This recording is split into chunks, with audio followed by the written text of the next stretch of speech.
Chapter 9. Marlay gets older. Jenny and I had a good life. Our children were young.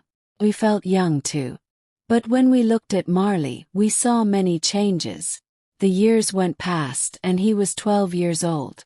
By this time he couldn't hear anything. His fur was gray. His teeth were brown. Late one night, I took Marley outside for his walk before bed. It was winter and there was a cold rain. I went back into the house for my jacket. When I came out again, Marley wasn't there. I looked for him everywhere, but I couldn't find him. I went back inside. Then I walked upstairs and woke up Jenny. "I can't find Marley," I said. "He's out there in the rain." Jenny pulled on her jeans and shoes and we went outside again. I walked slowly through the woods and called for Marley. Jenny went a different way.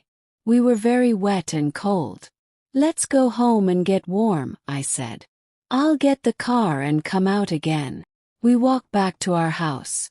Suddenly we saw Marley. He stood outside the house out of the rain. When he saw us he was very happy. I felt angry with him, but then I was happy too. I brought him inside and dried him. Marley was very tired. He went to sleep and woke up at noon the next day. Marley couldn't see well now. His fur started to fall out too. Jenny cleaned the house every day, but his hairs were everywhere. But Marley's biggest problem was his hips. They hurt him a lot and he couldn't move quickly. He couldn't climb the stairs easily. But he tried to follow us everywhere. Marley had good days and bad days. One spring evening I took him for a short walk around the yard. The night was cold and there was a light wind. I ran and Marley ran with me. "Marley," said, "you're a puppy again." We ran back to the house. There were 2 small stairs in front of the door. When Marley tried to climb the stairs, he fell down. He lay on the stairs and looked sadly up at me. Marley was too heavy for me. I couldn't carry him, so I had to push him up the stairs. Then he stood up and went into the house. When I looked at Marley, I thought, we only have one life and it can change very quickly.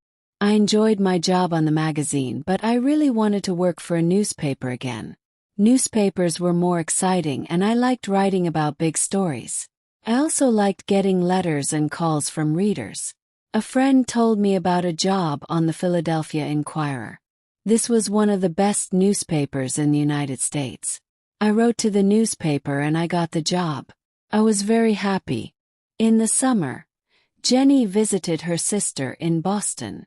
She took the children with her. I didn't go because I was busy with my new job. Every day I was away from home for 10 or 12 hours, so we took Marley to a vacation home for dogs. Some days later, an animal doctor called me from the home.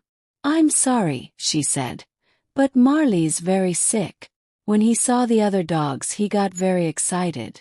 He ate his food too quickly. Then he had a bad problem with his stomach and he almost died.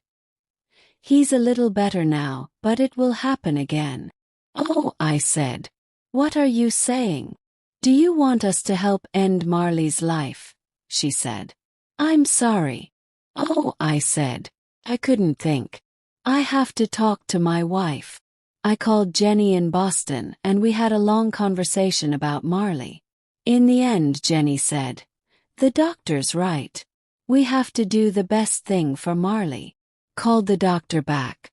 "Yes, Marley's a very old dog," I said. "Life isn't so good for him now.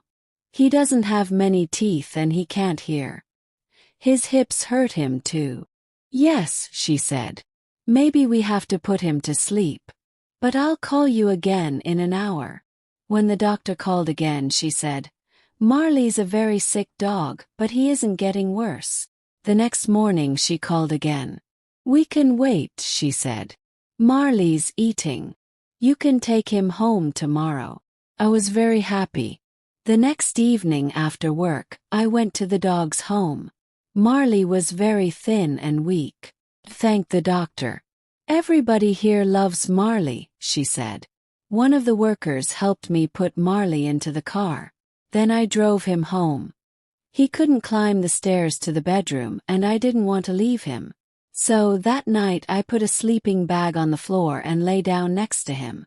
"Tomorrow Jenny and the children are coming back," I said. "But tonight, Marley, it's only you and me." I thought about my first night with Marley, when he was a small puppy. That night, he cried for his mother, and then he slept in a box next to my bed. Now 13 years later, here we were again. I put out my hand and petted him.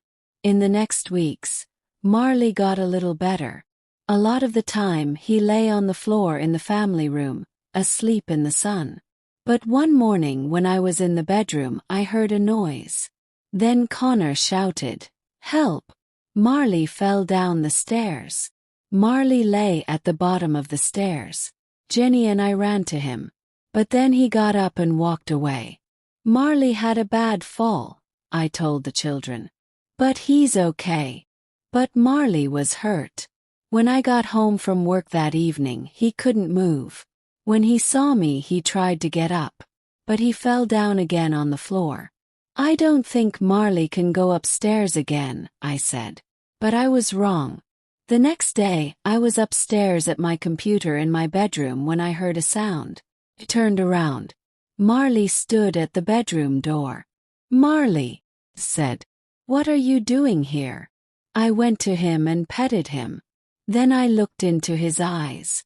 "Marley," I said, "you're going to tell me when it's time, right?"